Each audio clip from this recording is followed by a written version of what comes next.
Welcome back to the Blueprint to Ultra podcast with your host, Jeff Winchester, and co-host Steve Epifano joining us from the West Coast, and I'm over here on the East Coast, so we're just doing this a little bit of transcontinental, if you will.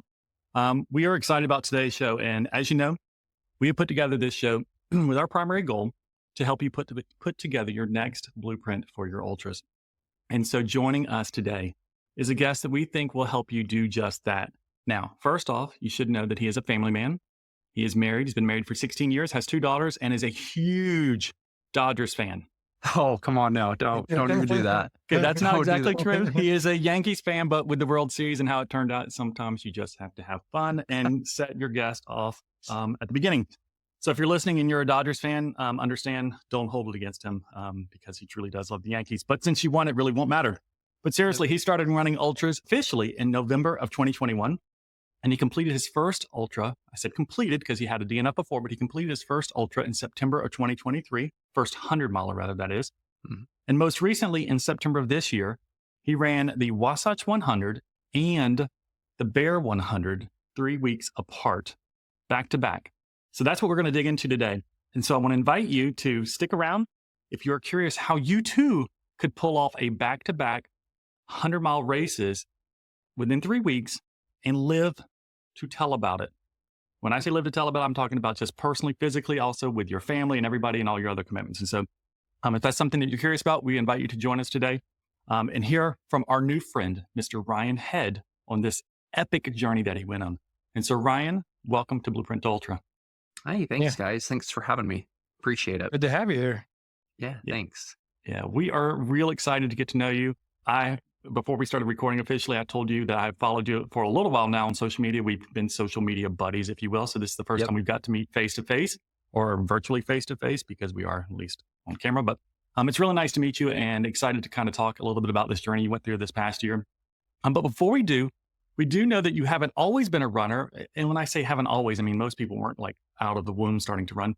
But at the ripe old age of 13 and 14, you got your first adventure into running. So tell us how you got into running at that age. Yeah, it's a great story. Thank you. Well, thanks guys. Thanks for the introduction. Very kind of you. So I got into running.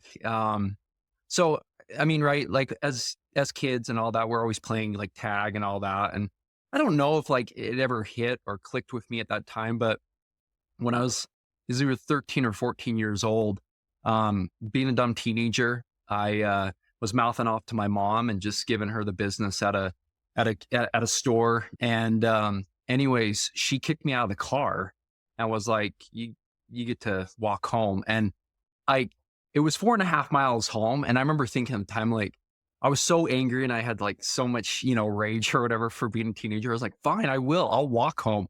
And I started walking. And then I was like, I don't know why I'm walking. Let's run this.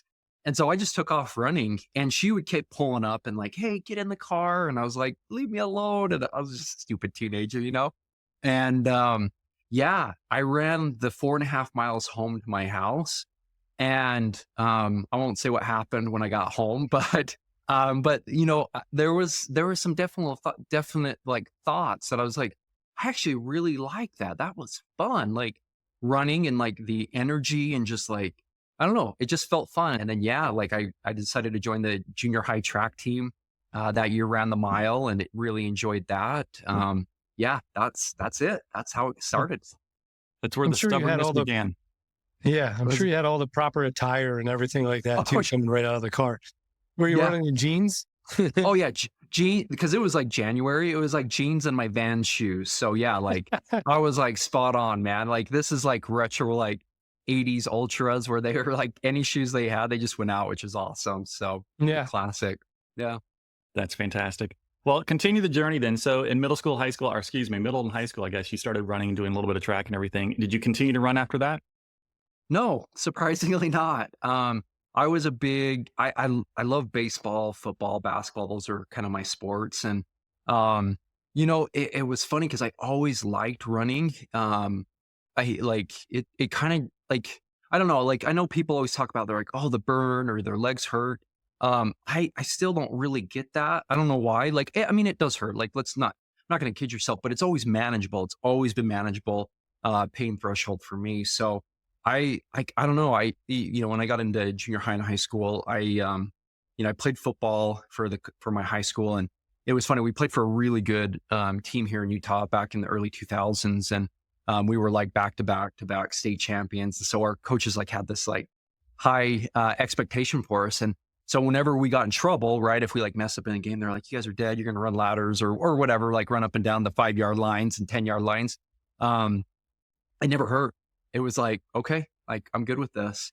And it was never an issue. And it's funny because so many people bring that up to me. They're like, why didn't you run cross country or like continue to do track in like junior high? Because I only did it 1 year in junior high. And then I was like, I'm going to focus on baseball and football and other stuff. And then, yeah, not at all in high school at all. So I dropped that. And then my junior year of football, I messed up my knee really bad.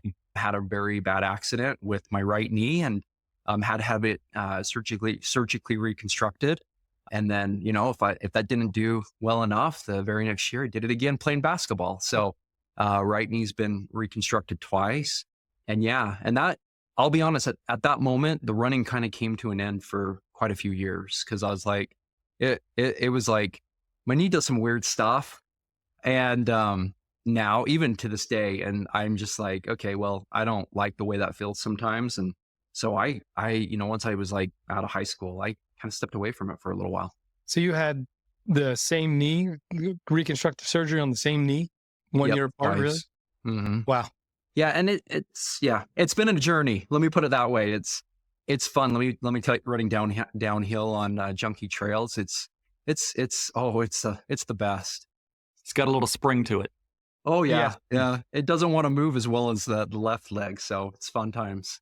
So if you then had both your knees had to be reconstructed, again, we started the show by saying you've run ultras and you've done 100-milers and everything. So how do you take this leap from somebody who had 2 reconstructions of their right knee to being somebody who is now able to run ultras? Great question. So I put on a ton of weight, and I appreciate my wife. When we were dating, she's awesome. She doesn't look at your look. She looks at the inside, right? Like your typical like fairy tale wedding or whatever. Anyways, I appreciate her. I was a pretty big guy. I was 85 pounds heavier than I am now. And so when I met her, we dated, we got engaged, all that fun stuff. And I remember on our wedding day, I weighed myself, and I was a pretty big guy. I was like 265, and I was like, ooh, that's a lot, but whatever. Like, I don't care. And, my knee would do really weird stuff because like I would stand up, like I worked at a call center, and every time I'd like stand up out of my desk, my knee would hurt. And I was like, why is my knee hurting? I'm not even doing anything. And that was really frustrating because I'm like, man, like if I had been exercising or gone to the gym or any of that stuff, like that would make sense. But so I kind of like, after we got married, we got through the holiday season because we got married a week before Christmas, which that has been such a joy all these years later. So being married that close to Christmas. But anyways, but I remember we got through the holidays and I told her, I was like, hey, I'm going to drop some weight. And it took a long time, like truth be told, because I was like, okay, I'm going to do cardio and like do lots of weights. And truth be told, a lot of it came down to me like eating right, having a good regimen there, all that fun stuff. And then, doing enough cardio, enough like weight training, strength training to help burn off a lot of that fat. And so I did that. And once I got down to about, where I'm at now, about 185, 180, somewhere around there, my little brother was like, hey, let's go for a run. And again, this goes back to like me being really nervous about running because my knee, like, I don't know how else to explain it besides like, it like pops out of place. It does really weird stuff. And so I have to like smack it to like, I don't know. It's the best way to explain it. I don't know how else to call it. And so I was like, man, I don't want to go for a run because like if that happens, like I'm gonna just eat it and hit the ground. And anyway, so we did, and I was like, whoa, like that didn't happen. And I think it had a little bit to do with like not having so much weight on my body, and it just kind of changed the game. And so from there, it was just like 1 mile on the treadmill, and we did it on a treadmill, and it was like 1 mile there, and then I just slowly kept cranking that up. And then, I did my first marathon being the Ogden Marathon in Utah. And that was fun. Like, did that in 2018. Mile 22 I felt like I was going to die, which was awesome. but yeah, like, and it was funny because like I've been a road runner most, since, whatever it's been, like, that's where I spent most of my time. But yeah, back in about 2021, 2022, I just had some friends that were like, hey, have you ever considered running on the trails or getting in ultras? And I'm like, I don't know about that stuff. That's some crazy stuff. Like, I've always been a road, grinding on the road. So yeah, I don't know. But yeah, I did my first 50K out on Antelope Island here in Utah. And that started it all. Fell in love with it. Yep. That's awesome. I was the same way. I was 30 pounds heavier on my wedding day than I am now. Oh, and no. I was like, it's usually supposed to be the other way around. You're supposed to lose weight for your wedding. But it was like right after college, and I was doing nothing in college but drinking and eating. And that's really not healthy for you. No, it's not. I'm like, when my wife will pull out the pictures and show our daughters like what our wedding day looked like, and I'm like truly appalled. Like, I put a post, and I put a post about it. You probably saw it, Jeff, but like I just did recently, and like I do not like posting that picture ever. It was just more of like, trying to encourage other people that may be dealing, and not saying that being overweight is a bad thing. It's just if you're looking for a change, like whatever. But I put this picture out there, and I hate looking at that picture. I do not like that picture of myself. And my wedding pictures, I'm just like, I'm good if we never look at those again. And see, I didn't even have a beard yet either. So that was really disappointing. So it's really bad. Can't even hide it. Yeah, exactly. Yeah. All this means is that both of your wives had some sort of vision of how they plan to shape you. Exactly. That's true. Exactly. It's awesome. So the Antelope 50K, that was in, I believe, 2021, correct? Yep. And then you decided you try out some other 50Ks and 50 milers, and eventually you went and did I think it's called the Buffalo Classic 100 in 2023. You ended up with a DNF. Not going to camp out there. So those who are curious to hear how Ryan has failed in his life, we're not going to start there. You then ran the Wasatch 100 in 2023. And I believe the time was 36 hours and 56 minutes for that one, if my notes are correct, which is a great race. It's the Wasatch 100, for those that don't know, it's one of the Grand Slam of ultras. And so it's very popular ultra. It's been around for a long time. And that was your first dance with 100. But the most impressive thing that when we're looking at your entire resume is what you just accomplished this past September. And so really what we want to do is spend some time talking about both these races kind of in combination. You did, like I said at the beginning, you did the Wasatch 100 in September. I think it was September 6th. And then 3 weeks later, you did the Bear 100 on September 27th. So just for the sake of those who are listening who may not be familiar with it, I'm going to give a quick overview of both those. I got some notes here for them. But the Wasatch 100, it's one of the ultras, like I said, that makes up the Grand Slam of ultras. It is a point-to-point 100-miler with approximately 24,000 feet of gain and loss. The course is run at altitudes from 5,000 up to 10,480 feet. You finished this race in 35 hours and 28 minutes, which is 2 minutes slower than the previous year, but we'll talk about that later. Who's counting? Yep. Well, I did. So then you've got the Bear 100, which took place 3 weeks later, again, like September 27th. It is also a point-to-point race, which I think, by the way, very cool about 100 milers when you get a point-to-point like this. It's really, really cool. That race has 22,000 feet of gain, and the elevation ranges from 5,000, a little under 5,000 feet, up to a little over 9,000 feet of elevation. And the average elevation, according to their website for this course, the race is run at is 7,300 feet above sea level. You finish that race in 33 hours and 37 minutes. So both of them combined almost 70 hours of running time in races 3 weeks apart. Huge effort, like by all standards in a lot of people, particularly for somebody who's so new in the sport. Being your official third and fourth ultras, that's a big undertaking. But I want to start with the altitude. The reason I mentioned it is because I live at sea level. I actually live a little below sea level where I live on the East Coast of North Carolina.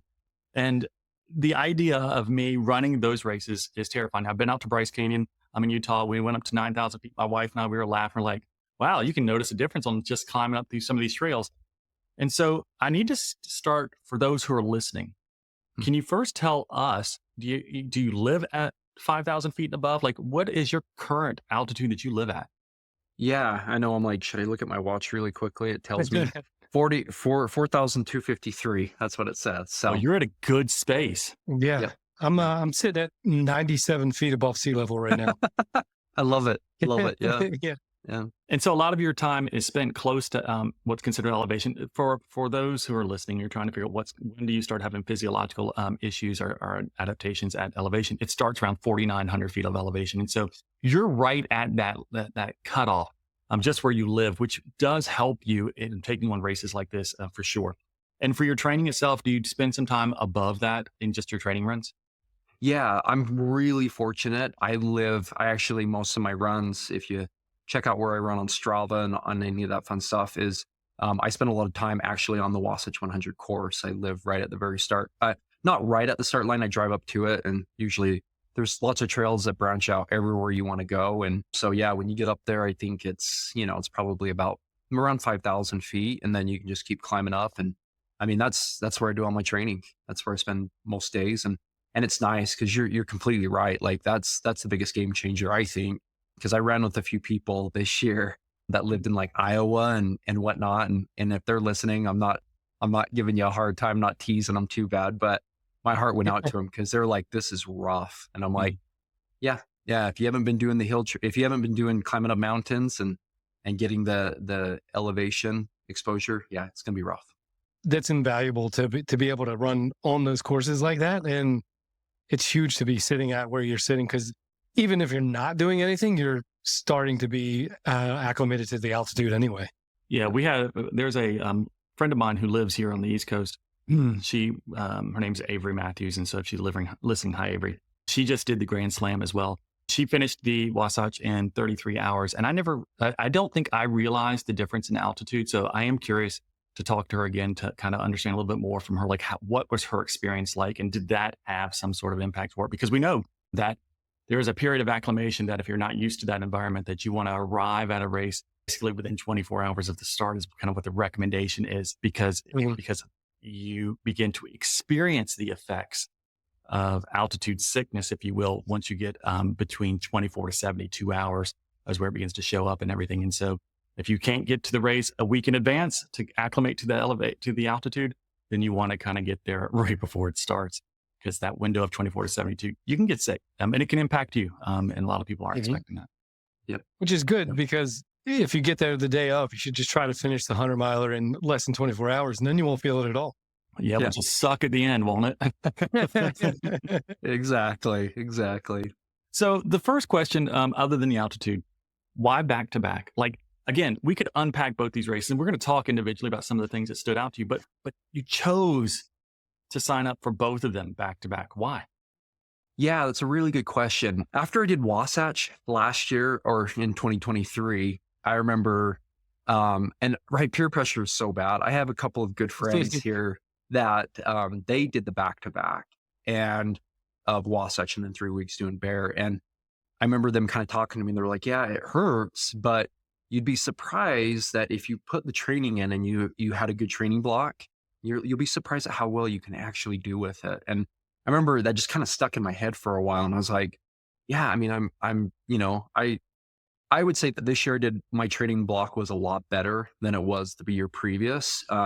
Did a lot of different things. I worked with, I work with a coach as well. I'm a coach, as I know you guys are as well, but I worked with a coach who, he's been doing it for a long time, very well known in the sport. And so it was just great. We put together a great plan, and he's like, yeah, you can do both. He was like 100% guaranteed. And I was like, glad you feel that way, because I don't think I can do it. And he's You're like, not the you one can. doing it.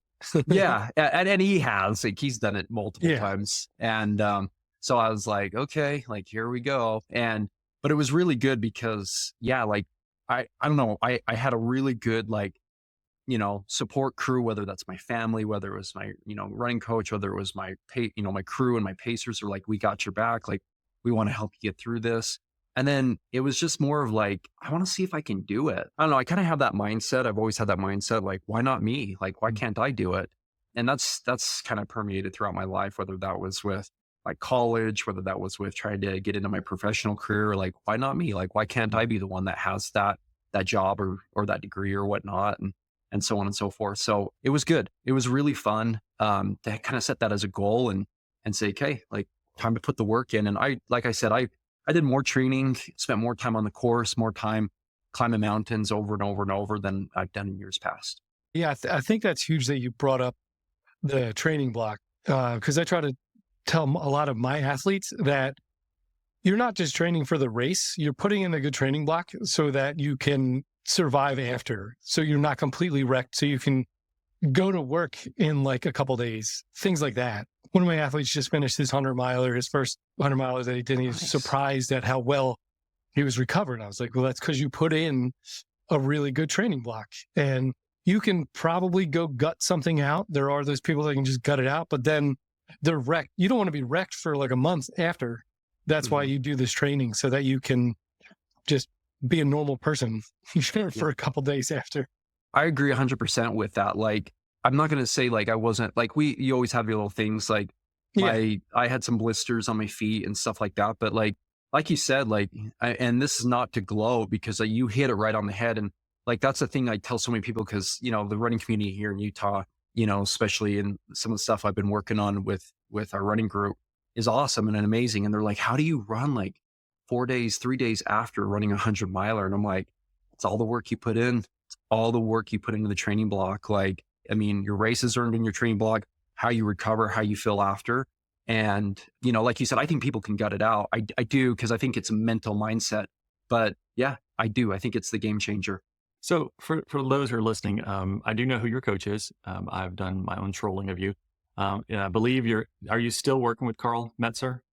So I took a break for the winter or the fall and winter, and I was like, yeah, let's talk in the spring, and he's excited to get me back. So I'm not as fast as him, but he likes working with me. We do pretty well together. So Carl Metzer, the speed goat, obviously he's a great coach. He's great ultra running. A lot of people have known him that have been around the sport for a while as well. When you told him that you were going to do these two races together, he, like you said, has done them before. He knows what it takes. So just out of curiosity, you mentioned that your training block going into it, that you felt like you'd done more training than you did the previous year for the previous Wasatch 100. Do you think that Carl put together a training plan, not just for the Wasatch in the beginning of September, but knowing you're going to do the Bear coming afterwards? Like, how do you think your training plan was developed with both races in mind? Yeah, you hit it right on the head. Like, we focus so much on not just like hitting really like doing a lot of vert. Cause like, I remember before I brought him on, I was working with someone else previous and they needed to take a step back, which I was totally supportive of. But when I was Carl, he like over a 3-week period, we just jumped up majorly on vert. And I was like, oh man, like, are you sure? And he's like, yeah, we got to get you up to, and I'll share my secrets. Like he was like, we were doing 14,000 feet of vert, like no questions asked, week in, week out, all through the heart of training. Like we're talking all of June, all of July, most of August. Like we were just crushing it. And I remember being like, okay, like I agree, but man, I'm starting to hurt pretty good. And he'd always be like, keep me in mind. Like, tell me how you're feeling. Like, don't lie to me. Like if your legs are hurting, your knees are hurting, your feet, whatever, like shoot straight with me, which was awesome. But yeah, like he kept everything in mind for going from point A to point B, because that, like he would always say, he's like, our goal is to get you to Wasatch, get you through Wasatch, and then everything is going to be geared to get you back to Bear within a 3-week period and do that. I remember when I crossed, like, again, not to put the cart before the horse, but like, I remember crossing the line at Wasatch. I'm like, there's no way. There's no way. It's not going to happen. I remember thinking like, this is going to be impossible, because Wasatch was just rough. Like I had I won't say it was a terrible race, but it was tough because there was a lot of stuff that happened. But yeah, I think we put together a great plan, and it was amazing that, like I say to people, about 3 days before Bear, all of a sudden I was like, I'd say it's like 90 to 95% back to recovered. And I was like, let's go. I'm ready. Let's do it. That's awesome. So yeah, so for me, I'm very curious what your recovery looked like. But before we do, let's talk a little bit about the Wasatch 100. We talked about already the elevation and what it looks like, and we talked about your time. As opposed to unpacking the entire race, if you're interested in hearing about Ryan's race experience, I invite you to check out the Journey with Jake podcast. He was just on that podcast as well. I listened to it to prepare for this, and it gives a really good overview of what his experience was looking like. So what I'd like to do, though, for our listeners is, again, invite them to check that out. They want to hear those details. But for us today, what stood out to you? If I were to say to you, what is the most memorable experience or thing from that particular race that when somebody asks you that question, the first thing your brain goes to, what was it? I went to hell and back multiple times. Well, see. Yeah, it was rough, and just to unpack that, just, Mhm. at a super high level. Yeah, I was dealing with heat exhaustion. I had some physical ailments that I was dealing with that unfortunately I have, it's just what my body does. And so it was causing my body to just burn lots of water. Because of that, I had heat exhaustion for um, yeah, about mile 32, 35 on. Now, when it got dark, my body kind of came back to being feeling pretty good. My energy levels, it was, your supply and demand curve where, Mhm. one dropped, the other one increased. So it was nice. And I remember just telling my crew and my pacers, like, we got to go through the night, because I could still feel it in here. Like, Mhm. you could still Hey, feel that heat. And I've never had heat exhaustion before. So I didn't know really what was going on there. And I remember just thinking, like, we've got to go, because if once that sun comes back up, because I'm not going to 24-hour finish any race. That's probably never going to happen. My knees are maybe one day, I don't know, we'll see, but that just doesn't seem like it's ever going to be me. And I'm okay being a backup packer, but I just knew, like, we got to go, because once that sun's up on Saturday, like, it's game on again. It's going to be a trudge fest. I'm laughing somewhat only because when you ask somebody what the thing that stands out to them about a race, the most memorable thing about it, your answer was heat exhaustion. Yeah. That does not make me want to sign up. It's funny because, like, a lot of people have said that same thing to me. They're like, really? And I'm like, if you think about the most memorable times in your Mhm. life, usually it has something to do with something really bad happening. Like, I always say, like, I remember I was in Boy Scouts, Eagle Scout. I'm an Eagle Scout, all that fun stuff. And I remember the first 50 miler that we ever did, right? You had to do like 50 miles hiking, 150 miles biking, and like a 2-mile swim or whatever. And I remember being like, this sucks. Like, everything about that experience sucked, because you did it over like a 6-day period. But I'll tell you what, like, that has played a big part in why I love ultra running. But, like, I think back about that experience all the time in my life, and I'm so grateful for it. Coming out of that, how do you prepare for the heat differently? Ooh, yeah. Yeah. I mean, I have a really good friend, Tim Cotterill, here in Utah. He's a road runner, but we talk all the time about stuff, and he gave me some great advice. He always has given me great advice on, heat training. And so I do a lot of really weird and dumb stuff. And I truly believe that, like, because of what I'd done prior to Wasatch, I survived it. Like, for my lunches during work, like Utah, we get here, it's the desert, so it gets warm in the summers. And so, like, on my lunches, I'll go out and sit in my car and eat my lunch in my car. And, like, I nice, sweat, and nice. I'm like, whatever, I don't care. Like, I'll wait for, like, the hottest part of the day to mow my yard and do my yard work and stuff like that. And then, like, I'm doing like most people doing, maybe 2 runs a week, maybe, it depends, but out in the middle of the heat. And, you don't go fast, you just go slow, but you're letting your body acclimate to it. Mhm. And, I felt like that really helped. Like, that really got me to a point where, because Wasatch in 2023 was warm, but it wasn't as warm as this. This was about 7-8 degrees hotter this year. But I did great in 2023. This year, it kind of beat me up. It just Mhm. beat me up a lot. So, but yeah, I truly, if I hadn't done all that heat training, I don't think I would have finished, if you want me to be honest. Yeah. What did what did Carl say about that after the race? Carl was awesome. I was Yeah. expecting him to be like, "You suck," or something like that, like, because he's the speedgo, man. Like, he's I don't even know how many hundreds he's won, but I was expecting just like him to rip me a new one, and he was so, like, kind, and, like, and it's funny because you've heard him on podcasts, you've seen him on videos, and I think people sometimes have, like, a preconceived notion of how he is, but he was so kind. He was just like, "Hey, man, you did it. You did awesome. I'm proud of you." He's like, we survived. Let's go play the next game, right? It's like, it was almost like college basketball, March Madness tournament. It's like, hey, you survived. We're on to the next game. Put that one in the past. We're moving on. And it was really kind of him. Like, I remember getting off the phone and just being like feeling on cloud nine, because I was like, I remember when I finished, and, like, we talked about, like, I was 2 minutes slower than I was in 2023.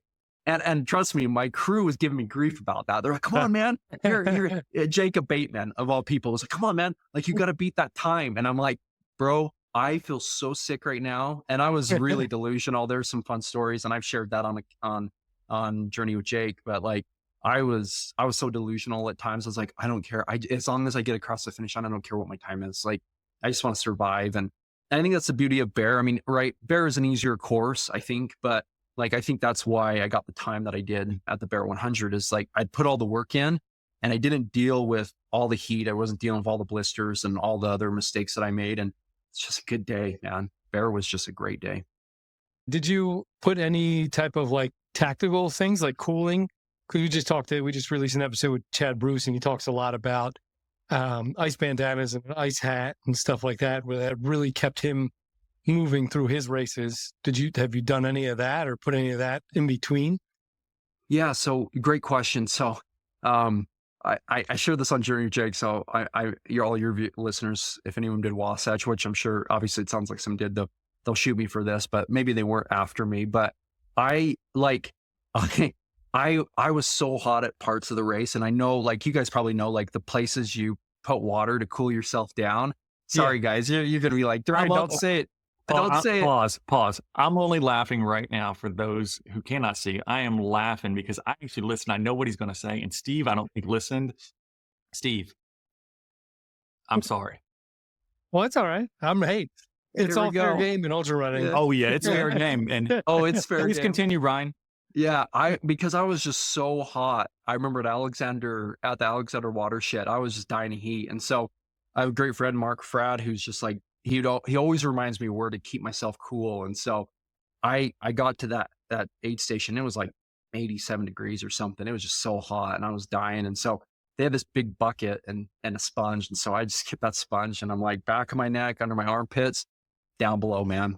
And I full on put it down there and I didn't even care. I was just like, I'm going to die and I don't care. Like, I'm sorry. Like, I feel bad for anyone's coming after me, but we're doing it.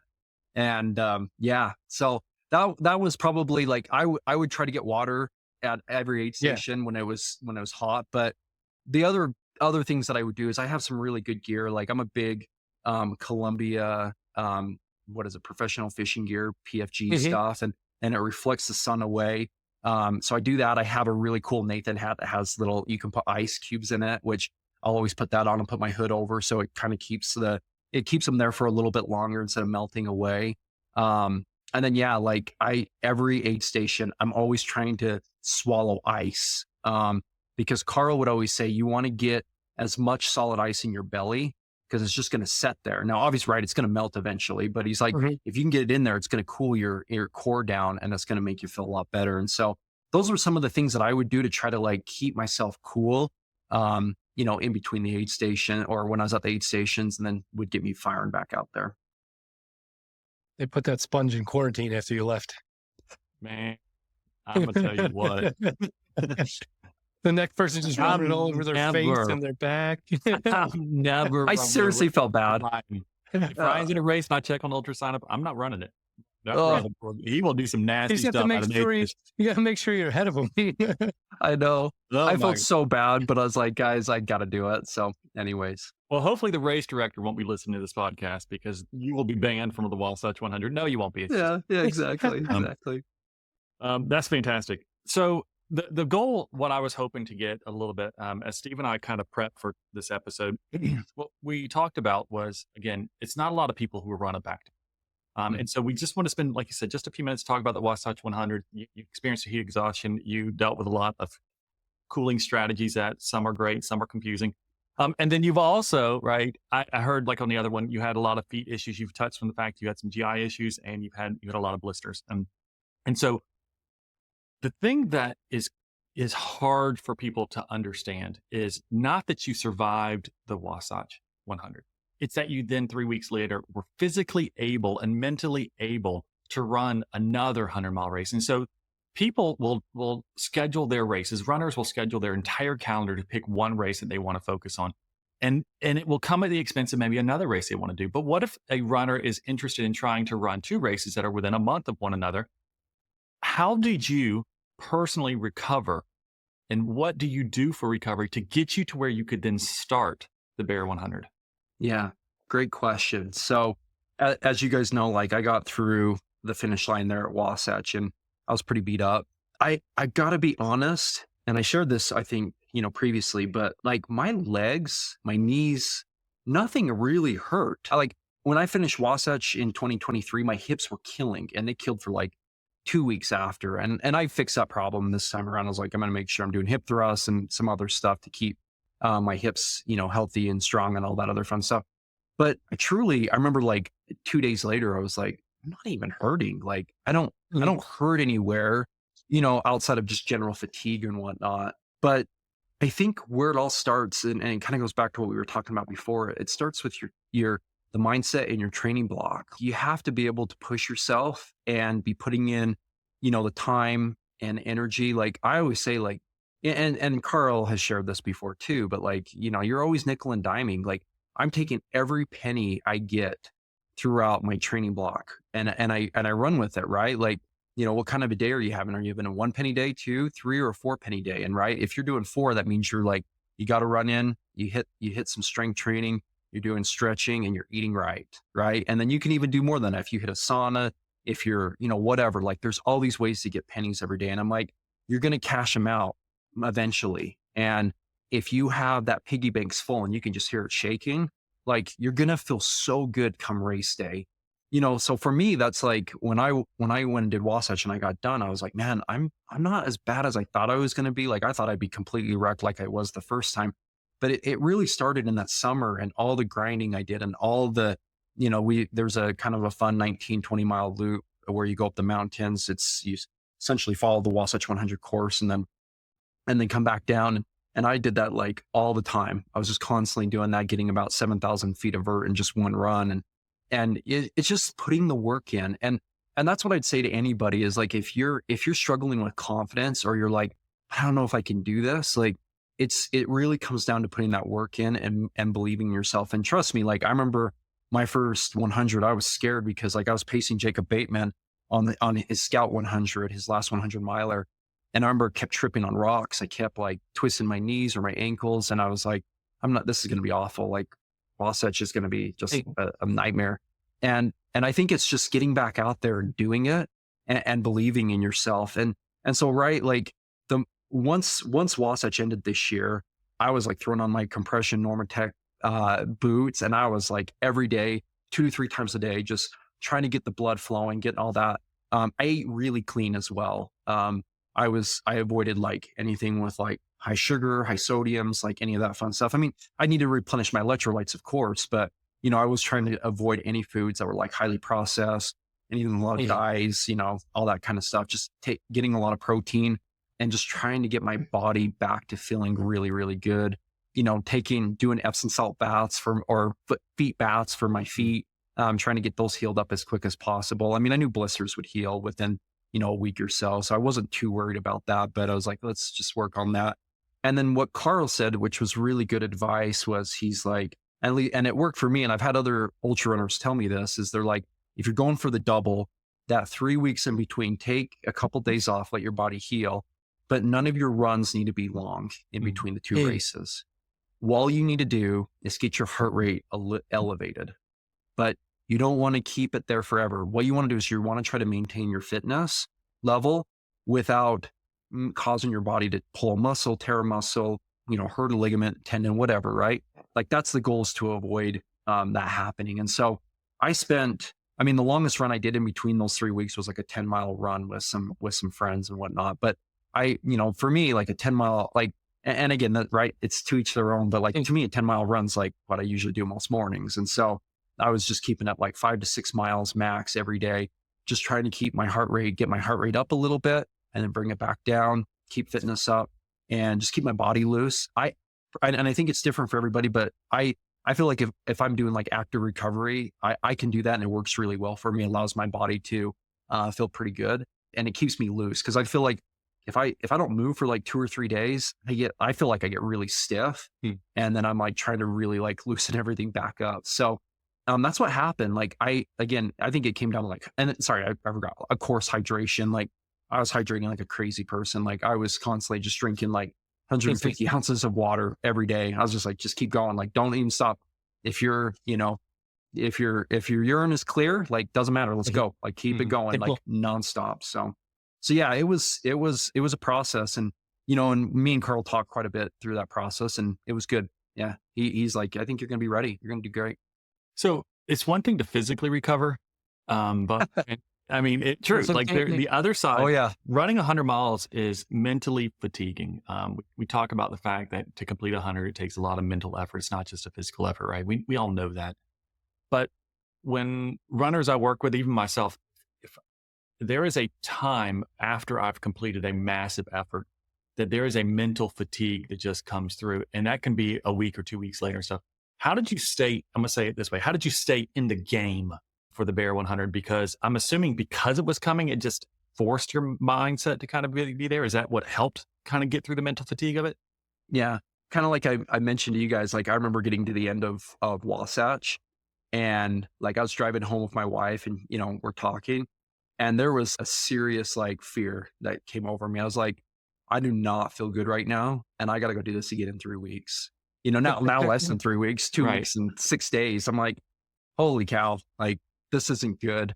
And it was tough because, right, when as you guys know, and I experience, like it's a mental battle to do 100-mile race and to push yourself to those extremes. Cause right, you're tired and you're hurt, you're hot, you're cold. I mean, you name the emotion, you experience it out there. It's really a lifetime in 36 hours. It always is. Like you experience about every emotion possible. And I remember like starting at Bear, and I had kind of a bad attitude, if you want me to be honest. Like I started it in that first, getting to that first main aid station at mile 19 and a half. Like I remember meeting my crew, and I was like not in a good place. I was like, I don't know if it's going to happen. Like I'll just keep going and see what happens. But I remember telling myself, and this is what really helped at that point, was I was like, how many times in your life do people come together and one, not only support you, but also like that you get to go do something you absolutely love for 36 hours straight. Now, again, I just did it 3 weeks before. I understand that. But like, when do you get to do that? Like that doesn't happen. And I remember being like, you know what? I need to remember that this is fun. And I think a lot of people walk into this, like they don't find it fun. And I lost that mindset for a short period, but like, I really enjoy running. Like if I didn't enjoy it, I probably wouldn't be doing it as much as I do. I really like getting out. I love spending time in the community running. I love going up by myself, and it is an enjoyable experience. And so I had to remember that. I had to remember like, this is fun. Like quit being down on yourself, quit being like, oh, I still have 80 miles to go, because it can be kind of a daunting thought process, but I think like once I refocus back in, I'll be honest, like once I refocus back in like mile 25 at Bear, the rest of the race flew by. Like it was fun. I remember like, yes, I was of course beat up. I was tired, but I remember being like kind of sad when I was like mile 75 at Beaver Mountain and being like, it's going to be over in 25 miles. Like this kind of sucks. Like, Yeah. It really was. A lot of people aren't sad that it's about to be over at mile 75 Yeah. at all. Or 175. Right. Yeah. That's right. Yeah. So you're in the Bear at this point. Same question I asked about Wasatch. What to you, if somebody says, what was your favorite thing or what was the most memorable thing? It doesn't have to be a positive. It can be a negative, like we just had heat exhaustion for the other. For Bear though, what was the most memorable thing about that experience? Ooh, good question. I mean, as cliche as it probably is, like coming across the finish line, getting across that finish line and being like, I just did it. And it's funny because like, I don't know, like, and I really mean this because I think, maybe people won't, and I hope I can come across as genuine as possible on this, but like, I'm a guy that probably really shouldn't be doing this stuff. Like, I'm not your typical looking ultra runner. Like I've got serious knee problems. Like, I don't even know if I have a meniscus in my right knee. Like, I don't think I do. There's probably bone on bone rubbing. Like I've had my struggles in life with everything, right? Like most people do. But coming across that finish line, I remember just thinking like, if I can do this, so can anybody. Like it is possible, because I think so much of it is mindset and like, cause you can put the work in, and once you put the work in, then it's like, let's just go to work, like go make it happen. And, that's probably the most memorable, crossing that finish line. And Cody Draper, is the race director for Bear. And I remember like shaking his hand. I was like, I got the double. And I think he thought I was like delusional or crazy or something. He's like, okay, whatever, type of thing. it was just really cool. And like everybody that meant like the world to me at that moment was there. So many great friends. And so at the finish of Wasatch as well, so many great friends and family members. But it just was such a great experience to be like, I just did that. And like, I really feel like most people or anybody can do it if they put the work in and they have the right mindset. And yeah, it felt good, like to the point that I'm like, let's do it again. I want to do it again. So I'm going to just go with that a little bit here. And you even put in your email the same kind of thing, that this message is of, if I can do it, you can too. And it's what you just mentioned. But it makes me curious when I look back at, your first experience, the classic 100, your first DNF. To me, there has to have been some point that this self-belief changed, because I can't imagine when you first tried your first 100 miler and struggled with it, that would have been your message. Yeah. How did Yeah. it change? Ooh. Ooh. Yeah, no, it's a really good question. Thanks. I really had to humble myself. I really had to, like, I've always, been a road runner, never had like a running coach. I just figured it out on my own, made it happen. And, it's just like, yeah, I can do this. I don't need anyone to help me. And, I really had to go deep, really, really deep. And, I'm a very religious person, and I do a lot of praying, and, and I really believe that like my Savior knows everything that I go through and understands that. And I don't think I knew that when I did Antelope. I didn't really believe it as much as I do now. And I do believe he's been with me multiple times as I've been out there struggling and pushing myself across that finish line. I personally believe that. And I think that's what I had to find out about myself, is I had to know, I had to find a place that is so like, it's hard to get to, because like, right. Like how many times we just go out and run 100 miles for kicks and giggles? Nobody does that. And like most longest training runs you maybe do in like 100-mile block is, maybe a 50K, maybe. Depending on the level of the person and whatnot. But like to get to where you're at mile 60, mile 70, mile 80, when you're just like, this is not fun. It's hard to replicate that. And I don't think that there's many people that know how to make you feel good at that point. And so I spend a lot of time, praying, talking to my Heavenly Father, Jesus Christ. That's really what I felt like changed the whole game for me on both races. All four of them. Because to me, when I look at your ultra running history, right? History, it's a loose term for us all. But I look at that, and I know this is your message, that that you do believe in the idea that if you can do it, then so can anyone else, right? It's this idea that anybody can do this. There is a point that you began to believe in yourself. And I don't know if it was the Wasatch 2023, like when you crossed that finish line, and maybe, because you even kind of touched on going into Wasatch 2024, your training block was completely different. Like you were much more focused in going into that race than you were in 2023. This self-doubt coming out of the Antelope 100, I thought it was the Buffalo Classic 100. Maybe it's the same name. It's the same name. Yeah.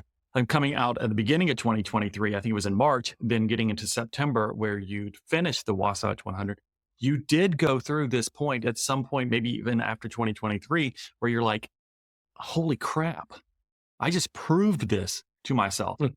Yeah. Like, was it a personal thing for you to have this I hate to say this term, self-validation, but to some degree, we all look for it, right? We need some sort of thing to prove it to ourselves that we can do hard things. And before you can say that some other people can do it, if you don't believe it about yourself, then your message is pointless. Yeah. Right. We all know that. It's a weak argument. It's a weak argument, and you shouldn't say it. Right. You shouldn't say it. If you don't believe that you can do it, correct, you better not say it. I 100% agree with you. And the beautiful thing was like, and I know exactly the moment it happened. And I don't want to, I'm sorry. I'm sorry if I get emotional about this. Well, we'll cry with you. Yeah. But like, so Jacob Bateman, Trail the 100, he was there when it happened. That's and awesome. It was on Wasatch in 2023. And I wasn't going to finish. I was going to finish past the DNF. I was going to DNF. And dude, he's just like, you got to figure this out, man. He's like, you're not going to get across the finish line. He's like, you're going to hit the cut. You're not going to make the cutoff. And I was like, what are you talking about? And I kept telling him, like, stop it. Like, stop talking like that. And he's like, I don't know what you got to do, but you got to figure this out. And he's like, you don't know how many people are expecting you to finish this. Like, you have so many people that believe in you and are rooting for you and want you to do this. And he was just like, I need you to go. I need you to go. And I remember him saying to me, like, you need it, because of my knee issues, like going downhill on chunky trails, it's really bad, guys. Like, it does not go well for me. And I twist my knees, I twist my ankles really, really easily. And he just said, you got to have faith. Like, you're going to be fine. And I remember being like, it's all I got left right now. It's the only thing I got left. So I left him because he's like, I'm going to pull some Excedrin out. You need some Excedrin. And I'm like, I took Excedrin like 8 hours ago, but okay.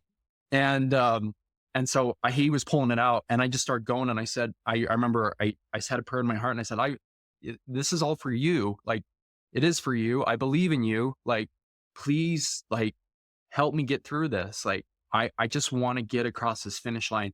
And the glory's always been for you. It's not for me. Like, I just want to use this talent you've given me to help others. Like, I'm not that great of a runner. Like, let's be honest. I'm not going to win any races.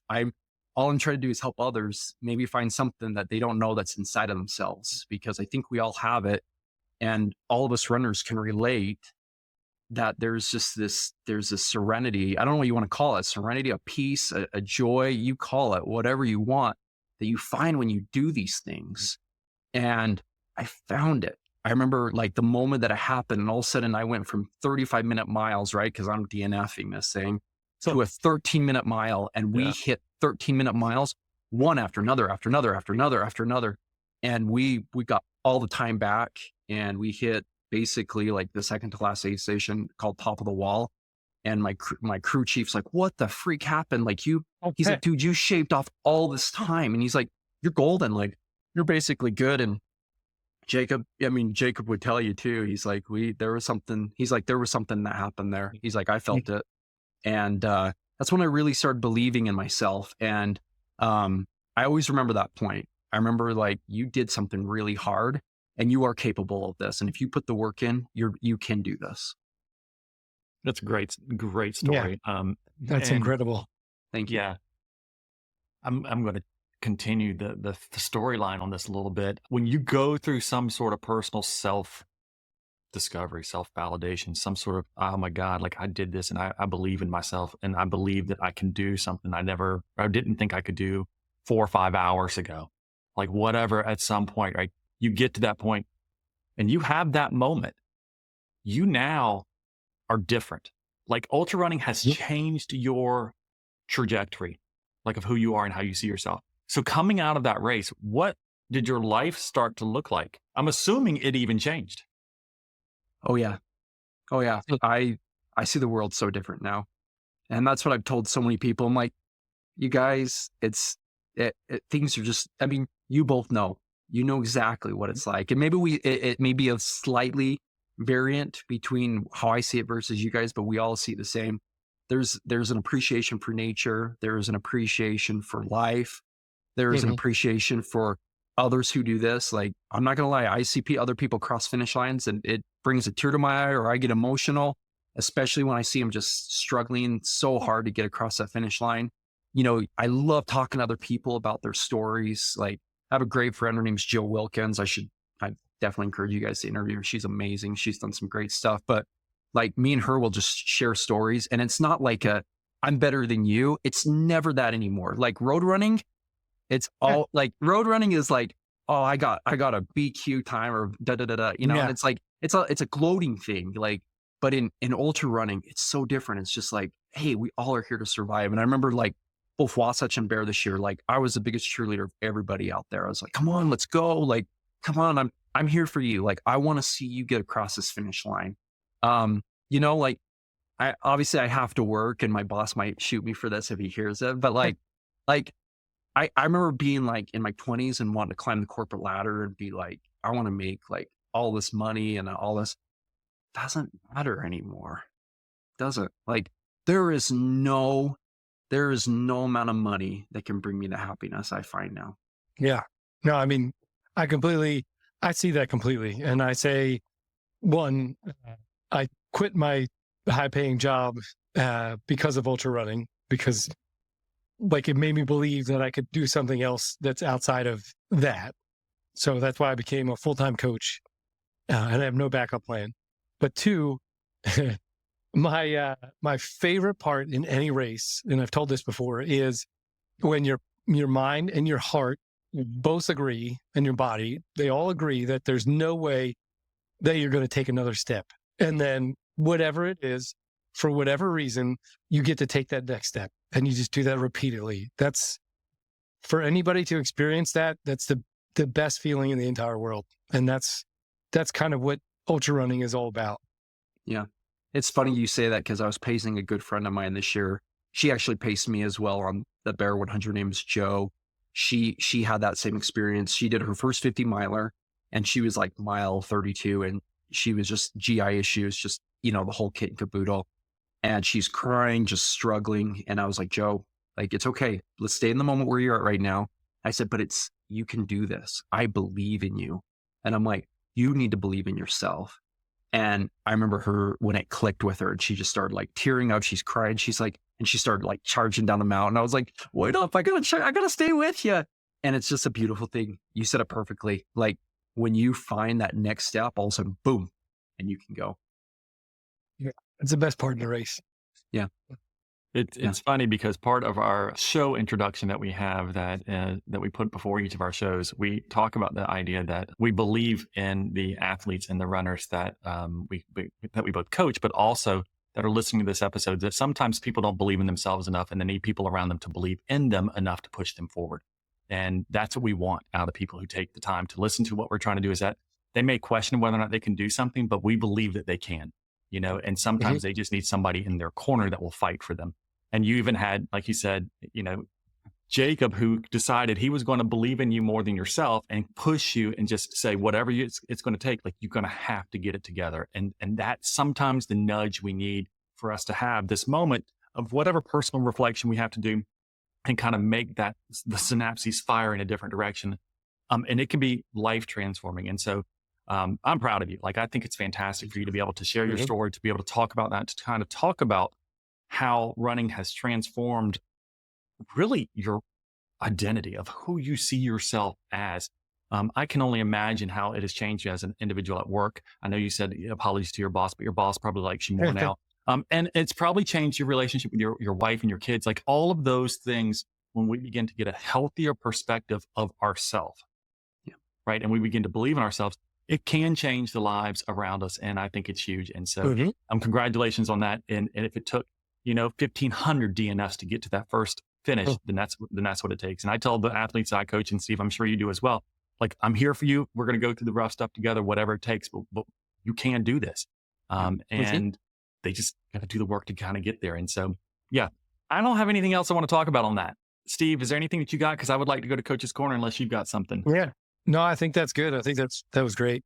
That's fantastic. Yeah. So, Ryan, we do this little segment towards the end of our episodes we call Coach's Corner. I'm not sure if you've caught one of our previous episodes. We're only episode 6, so you're excused if you have not. But we do a segment that we call Coach's Corner, which is really just an opportunity for our listeners to reach out to us, to ask questions that we will then read on air. And Steve will answer, I will answer, and our guest will also answer. And generally what we have found is our guests are giving the better answers. So no pressure. Yeah. Let's do it. I'm excited. Me too. I'm real excited. So coming into us today is from one of our OG listeners, Anna. I will not give her last name, but her name is Anna. She's been around for a long time. We have known her well. But her question is, how do you balance running, training, work, and family? Which is good, because we've talked a little bit about your 14,000 feet of elevation weekly training blocks you've had in your family. So we know that you've, Ryan, been doing a lot of running as well. But it's a great question. So how do you balance everything going on? So Steve, do you want to shoot first or me? Sure. I'll go first. Well, when I was working like my full-time job, it would be, well, I guess I have a full-time job now. It's a coach. But it would just be getting up early, right? You do all your stuff early and make sure that you're hydrated and ready to go for work. So if that means, I mean, there'll be times where I'll be waking up at 2 o'clock in the morning to go out and start a run at 2:30, 3 o'clock, just so I can get my block in. It sucks, but if you like the goal, that's kind of what you have to do. I'd rather sacrifice on my end than on my family or work's end. Or you can always just quit your job later, like I did, and then now I can wake up a little bit later. Love it. I love it. That's great. So for me, I don't know. I would start by saying that two things. Most importantly is to understand that we all only have 24 hours in a day. There's nobody gets to have 25 or 26 hours. We all have the same capacity for time. And what we have to do is choose how we're going to spend that time. And a lot of us spend maybe too much time doing things we don't need to be doing, right? That we are not maximizing some of the time throughout our day that we could use towards our hobbies or things we really like. That being said, regardless, the first thing you should do when you're trying to figure out how to balance all these things, ignoring work because that's lower on the priority scale, so apologies for all our bosses that are listening, right? Is you need to talk to your family first and understand that and make sure that they have a complete understanding of what your priorities are and what you're trying to accomplish. Your family generally is very supportive of you. Otherwise, you would not be in that family because they would let you know. Correct. But your family is supportive of you. What they're not supportive of when it comes to balancing everything is being asked for forgiveness constantly. What they are very supportive of is giving information up front and saying, hey, go do that because they support your goals because you're being transparent about the information up front. If you're telling them that, you're going to go do something and asking them for forgiveness after the fact, I think you're wasting your time. I think you're creating a lot of tension unnecessarily. And so I would say prioritize that family first by having the conversation and then understanding when they feel loved and supported, they're going to send you out the door. That's my Much answer. better answer than mine. I don't know about that. It's just my answer. Ryan, you got a thought on that? Yeah, I do. It's, probably similar, same lines of you guys, but like I actually just shared this with someone else recently and it's always families first. Like I would always keep that in mind.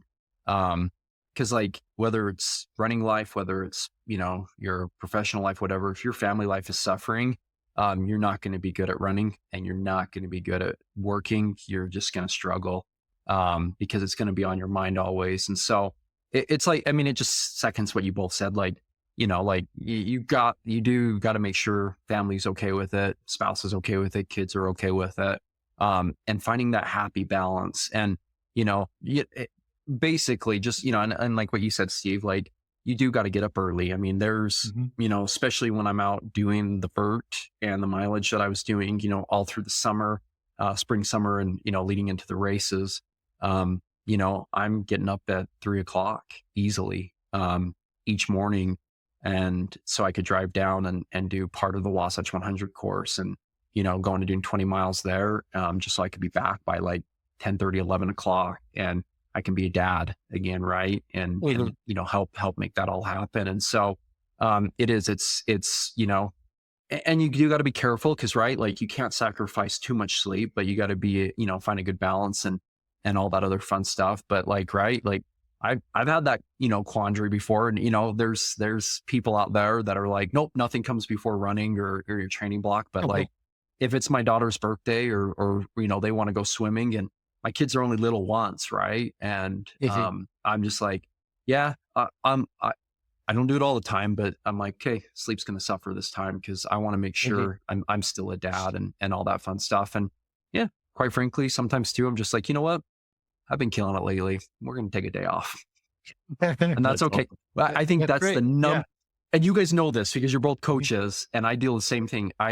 You always have athletes that are like, oh, I missed a day. I've got to do the mileage I'm supposed to do the next day. Yeah. And I'm like, no. It's okay. You missed one day. Like everything is not blown up. Just chill, like relax. You're okay. Like, yeah, back on the calendar, like get right back on the rails. There's no issue. Let's just go. That's fantastic. Yeah. Shoot for 80% and call it a win. Yep.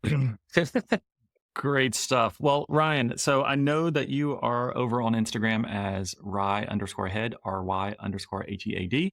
For those who may want to connect with you there, is there any other way that individuals can keep up with you if they are curious about your journey? Yeah, that's probably the best way. Always okay with Facebook requests and all that as well. Just Ryan Head here in Layton, Utah. I think I got the same picture for both profiles, but yeah. Best way to follow me is probably on Instagram though. That's where I put all my running journeys and everything I'm doing there. Awesome. And I know that we contacted you before, probably several weeks ago, trying to get some information about, what you had coming up next. And at that time you weren't sure, but in my most recent trolling, I have seen that you have just signed up recently for the Bear 100 in 2025. So you're going back to the Bear. Do you have any other races that you're looking at? Yeah. Cause I'm a glutton for punishment. I want to do the Wasatch and Bear again. Dang, dude. wow. Yeah, Crazy. it's a lottery for Wasatch, but we'll see if I get in. There's no guarantees there, but if I can, I'd love to do it. And then it's redemption come March. I'm gonna go back out to the Buffalo Classic, Buffalo Antelope Island 100, and we're gonna finish that. We're gonna do it. So this upcoming March. So in It's awesome. 4 months. Yep. That was not on your sign up. Yeah, no, I purposely holding off because if there's really bad weather, because that's part of the reason why I DNF'd, and you can go back to Trail to 100's episodes a couple years ago. And the weather was really bad. And so I'm like, I need to know that it's not going to be snowing and hailing on us, because that was a bad experience. But yeah, anyways, yeah, I want to make sure it's not bad. You could sign up up to 5 days before the race. So I'm like, I'm going to wait. We'll see what happens. But yeah. But you're training for it just in case. Yep. I'm geared up. It's all hands go. And if that one doesn't go, then I have a backup option that I'm planning to do in the spring for 100. So yeah. Wow, that's awesome. Well, very cool. Well, looking forward to kind of seeing how that goes for you. And Steve, is there anything else before we wrap up? Nope. I think it was it. That was great. Awesome.